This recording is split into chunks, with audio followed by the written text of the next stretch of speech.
I showed up uninvited to Teresa's Mother's Day lunch. Teresa said, "Don't touch the food, just drink water." "Your sister paid 3,200 euros, Clara," she added. "Beluga caviar isn't for people like you." I smiled. She had emptied my card to pay for that meal. I reversed the charge. My parrot, Pipo, squawked, "Call the lawyer." I left a letter on Teresa's seat. She opened it. She froze. I canceled her, and then I received 47 missed calls on my phone. I didn't even want to be there, but I went anyway, walking toward the sun-drenched restaurant with its polished marble floors and chandeliers that oozed fake luxury. Mother's Day lunch, the kind of spectacle my family adored. Teresa sat at the head of the table with a wide, bright smile until she saw me. "Oh, you came," she said, her voice a little too sharp, a little too forced. I hadn't been invited. Not really. Clara, my sister, had organized everything. An elegant lunch with imported beluga caviar, fresh oysters, and crystal glasses filled with sparkling water. I knew because I saw the receipt, 3,200 euros charged to my card. The same card she had asked to borrow just for some essentials a week ago. I approached the table, trying to keep my face serene. Teresa's smile faltered. "Don't touch the food, just drink water. Your sister paid." Clara's laughter was a soft, cruel melody. "Beluga caviar isn't for people like you." I stared at her. Clara, dressed in a designer blouse I had paid for, reclined in her chair with that familiar smirk, the one she always wore when she thought she had one. But she didn't know. Not yet. I pulled out a chair and sat down. My phone vibrated in my pocket, but I ignored it. Instead, I looked at the gleaming crystal, the towers of seafood, the delicate silver cutlery. I leaned back, just like Clara. "Actually, I think I will have something to eat," I said, reaching for a silver spoon. I took a delicate spoonful of the dark, glistening caviar, letting it shimmer under the light. Clara's smile blurred. "Don't you dare. I paid for this. It's 3,200 euros of..." I didn't interrupt, letting the word hang in the air. "No, you didn't." "I did. Or rather, my card did." Silence fell like a blow on the table. Teresa's face turned a sickly pale. Her fingers tightened around her glass. Clara clenched her jaw. "You think you're so clever?" she hissed. "You think you can just show up here and make it all about you?" I smiled, letting her anger simmer. "Clever enough to reverse the charges yesterday. So technically, you're lunching on my generosity." Her face twisted, red splotches appearing on her cheeks. "You wouldn't dare." "Oh, I would," I replied, taking another delicate bite. "And that's not all." I leaned towards Teresa and slid an envelope onto her plate. She opened it. Her eyes scanned the printed text, the cancellation confirmation of her 8,000 euro vacation. Her hand began to tremble. "No," she whispered. "Oh, yes," I said, leaning back. "Happy Mother's Day." Suddenly, a sharp voice broke the thick silence. My parrot, Pipo, perched comfortably on my shoulder, squawked with perfect clarity, "Call the lawyer." A murmur of surprise rippled through the table. Some guests turned to stare, others tried to hide their smiles. Clara's face drained of color. Her mouth gaped open. My phone vibrated again, once, twice, 10 times. I didn't need to look at it to know that the chaos had already begun, the fury, the panic. I stood up, brushing invisible crumbs from my sleeves. "Well, I'd love to stay, but I think you have a lot to discuss." Clara jumped up. "You don't matter as much as you think. You're nothing but a..." I didn't listen to the rest. I was already walking towards the exit, letting the noise fade behind me. Let them scream, let them fight, let them finally understand that I wasn't just a tool, a credit card, a silent presence they could mock and deplete. As I stepped outside, the sun seemed warmer, the air cleaner. My phone continued to vibrate calls, messages, pleas. I turned it off. They would understand soon. When I arrived home after that circus at the restaurant, my phone was already burning with notifications. The first call was from Teresa, then another and another. I threw the phone on the sofa and stared at it as if it were a bomb about to explode. But that was only the beginning. 5 minutes later, it rang again. This time it was Ramon. His voice was pure rage. "What have you done? You humiliated your mother and your sister. Do you think this is funny?" I didn't answer. I just listened, letting his fury spill out. "You're going to pay us back for that lunch. You ruined our vacation. Your mother is crying. She can barely breathe." I hung up without a word. The phone remained silent for only a few seconds before the messages started arriving, one after another, like a broken dam. "Teresa, how could you do this? I raised you better. Clara, you ruined our special day. You've always been jealous of me. You love to destroy everything. Ramon, ungrateful. If you don't fix this, it's over." I leaned back, listening to the frantic buzzing of the phone, watching the screen light up and go dark. I felt nothing. No guilt, no remorse, only a strange, sharp sense of calm. But they didn't stop. Calls from unknown numbers. Voicemails. Teresa crying. Ramon yelling. Clara screeching that I had destroyed the family. Then the family chat lit up. "Aunt Mercedes, I can't believe it. Your poor mother.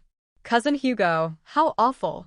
Uncle, family is the most important thing. Uncle Andres, your mother's heart can't take this stress. Are you proud of yourself?" Proud? I almost laughed. For the first time, I didn't feel like the defenseless fool who would crawl back, apologizing and fixing his mess. I muted the chat, left the phone buzzing on the table, and made myself a cup of coffee. But as I stirred the sugar, something twisted inside me.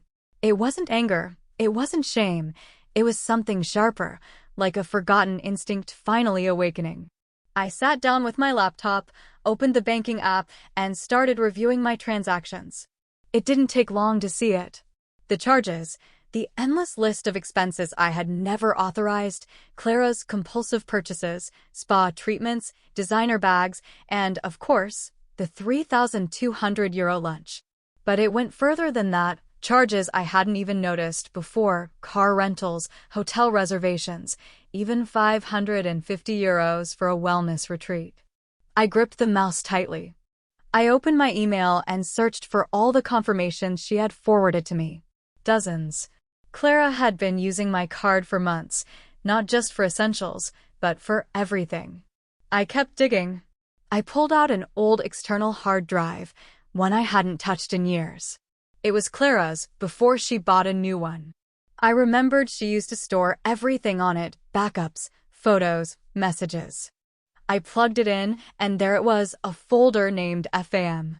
Inside, chat screenshots, voice notes, even photos. Messages between Clara and Teresa, plotting how to use my money without me noticing. My mother's voice, calm and sweet, saying, "Just tell him it's for something important. He always gives in." Another recording. Clara's voice, brimming with satisfaction. "He's so stupid. I just take what I want and he doesn't even notice." My vision blurred for a moment. My own mother, my own sister, laughing at me, using me. But I didn't feel pain. I felt awake. My phone vibrated again. Another message from Ramon. "Last chance. Send the money and we'll forget this ever happened." I smiled.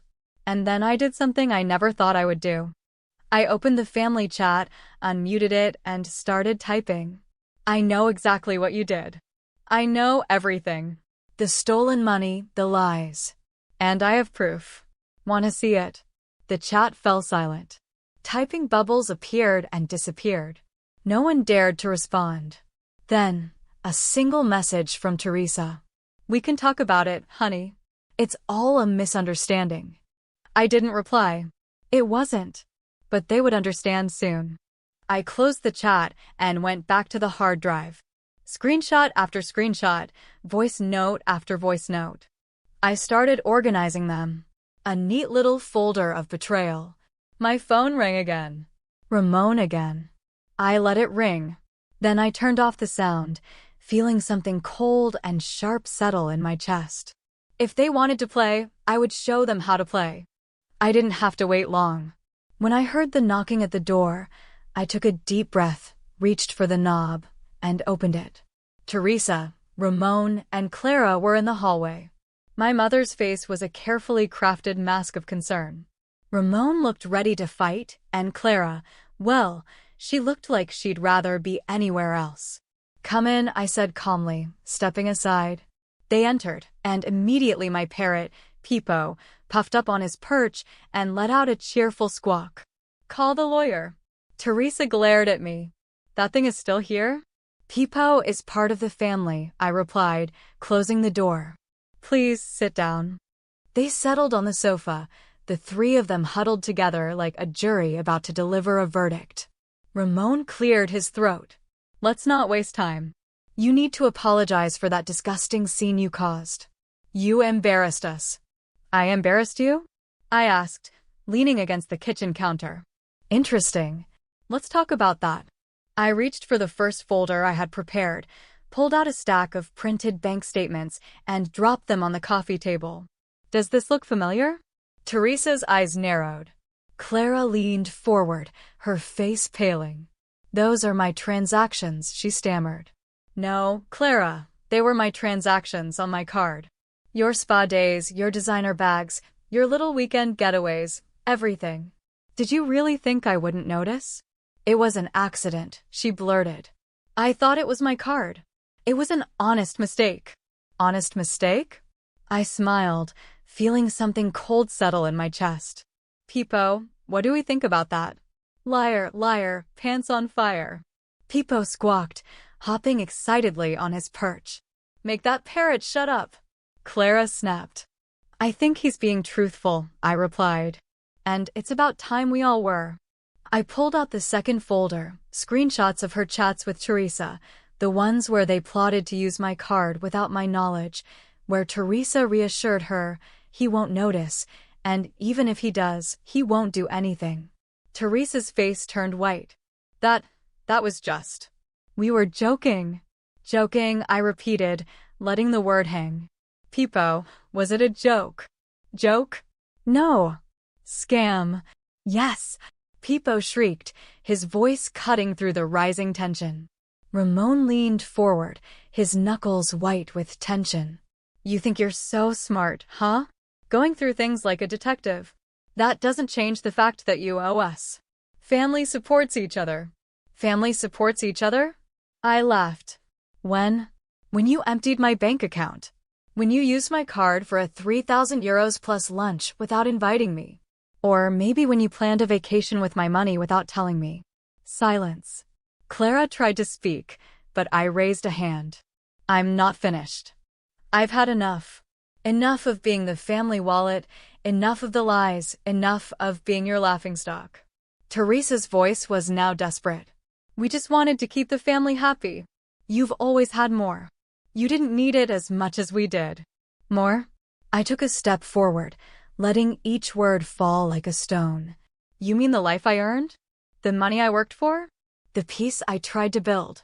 Pipo flapped his wings. "No peace. Just noise." Clara's face twisted. "You're bitter because no one cares about you." "No, Clara, I'm bitter because I cared too much about you." I reached for the last envelope, the one containing the letter from the bank. I tossed it onto the table. "By the way, I canceled your credit cards, Teresa. Your automatic house payments, voided. Ramon, that little retirement fund you were trying to siphon from my account, blocked." No, you can't do that." Teresa's voice cracked. "We're going to lose everything." Pipo tilted his head. "Beggars can't be choosers. Listen to me, you troublesome brat." Ramon finally yelled, rising to his feet, his fists clenched. But I didn't move. I didn't even blink. "Sit down," I said, my voice steely. "This is my house. You came to talk, so talk." Ramon's rage faltered. He looked at Teresa, whose eyes were already filled with tears. Then at Clara, who just looked stunned. Teresa clutched her chest, her voice trembling. "We're family. Family helps each other." "No, Mom," I said, leaning in. "Family doesn't steal. Family doesn't lie. Family doesn't use one of its members like an ATM and then laugh behind their back. So much drama. Ooh, exclaimed Pipo, clearly enjoying the show. Clara's phone vibrated, and she looked down at it, searching for an escape. Don't you dare, I said. You're not leaving until we're finished. You've gone too far. Clara shouted. You think this is revenge? You think you're teaching us a lesson? I'm teaching myself, I replied. That I owe you absolutely nothing. Teresa burst into tears, leaning on Ramon, who simply looked defeated. I almost felt a pang of sympathy. Almost. But Pipo beat me to it. Fake tears. Bye-bye, he squawked, spreading his wings and dancing on his perch. I walked to the door and opened it wide. It's over. Get out. It's over, son? Please. Ramon whispered weakly. I shook my head. You were my son when you thought I was an easy target. Now I'm just the problem you can no longer hide.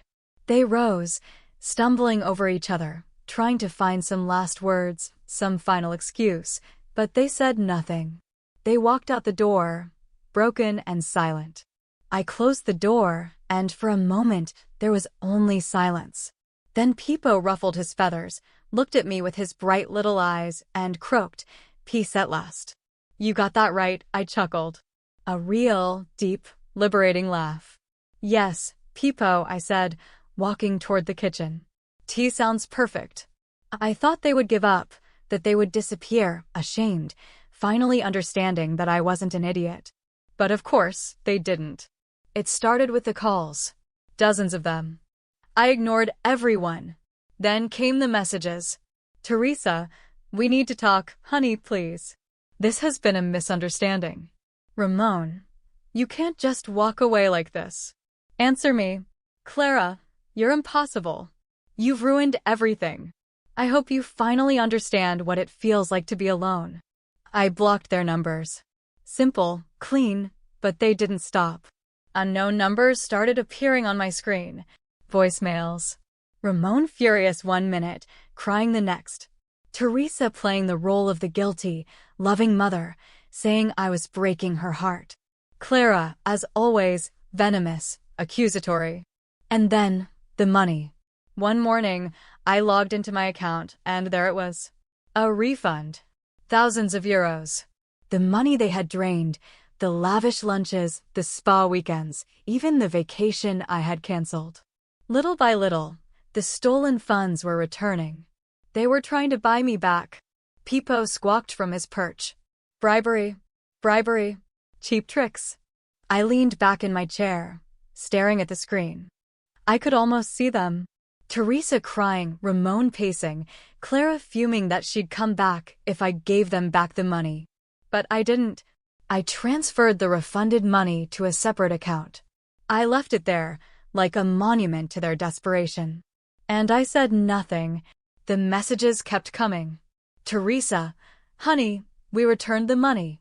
That shows how much we care. Please talk to us. Ramon, we're still your family.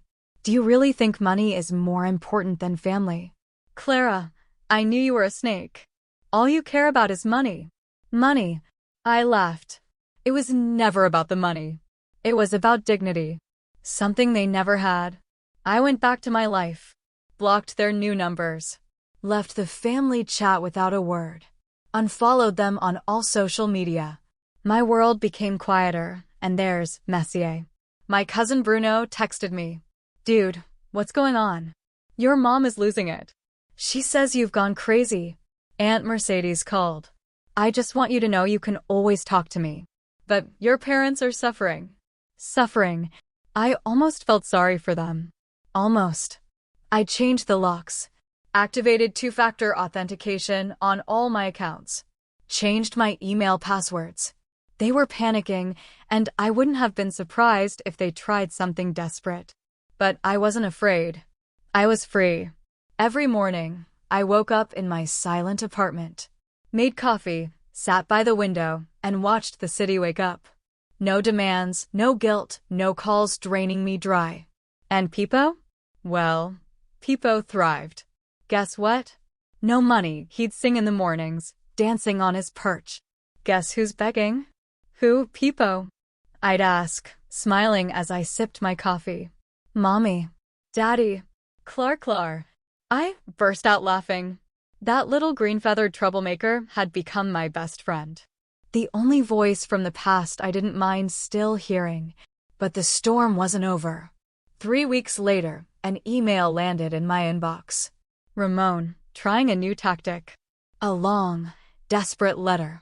Son, please, we're struggling. We returned the money, isn't that enough? We can't get past this. Your mother's health is worsening. Your sister is a wreck. You've made your point. Please, let's be a family again. A family? I had no idea what that word meant anymore. I didn't reply. A few days later, another email. This time, a copy of a transaction. They had sold some of their jewelry, scraping together more money, trying to prove they were serious. I watched them crumble from a distance. Aunt Mercedes texted me. Teresa had started looking for a job at the local supermarket. Ramon tried to borrow money from Uncle Andres, but he refused. Clara was calling her friends, trying to find someone to lend her money. The best part? They were fighting amongst themselves. Teresa blamed Ramon for letting it get this far. Ramon accused Clara of taking it too far. Clara yelled that they were all losers without my money. Poetic justice. One rainy afternoon, I received a text from an old high school friend, Sergio. Hey, heard about the family drama. Sorry, man. If you're looking for a fresh start, I've got a project going. Could use someone reliable. A fresh start. Reliable. Words I hadn't heard in so long they almost sounded foreign. But I smiled. Sure, I'm interested. When I hung up, I looked at Peepo. Looks like we're moving on up, buddy. He puffed up his chest. Onwards and upwards. We're moving. I ordered a new sofa. Changed the old curtains for lighter ones. My apartment started to look like a place where someone lived, not just survived. The following week, as I headed out for my first meeting with Sergio, I saw another text on my phone from a number I didn't recognize. Please answer. I miss you. I didn't even have to check the voice. Deleted.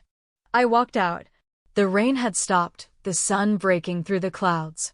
For the first time in years, I didn't feel like I was running or hiding. I was free. Peepo's voice echoed from the window behind me. Peace at last. Exactly, Peepo, I murmured, smiling. Exactly. They never called again. No more desperate voicemails, no more fake apologies. Silence. The kind of silence that used to scare me now felt like freedom. My apartment transformed. Light, color, laughter. Peepo, my loud little parrot, danced on his perch, squawking, free bird. No bugs. I wasn't just getting by. I was thriving. The work flourished. Sergio and I launched the project, and it took off. I wasn't just a wallet or a joke anymore. I was capable, respected, whole. Sometimes a faint pang would surface, a whisper of guilt, wondering if I had been too harsh. But then I'd remember the empty promises, the stolen money, the mocking laughter behind my back. Family wasn't a bond, it was a burden I chose to leave behind. One day, a letter arrived, with no return address. I didn't open it. I didn't need to. I tossed it in the trash, and the only sound in the room was Peepo's cheerful voice. Let it go. Fly free. And so I did.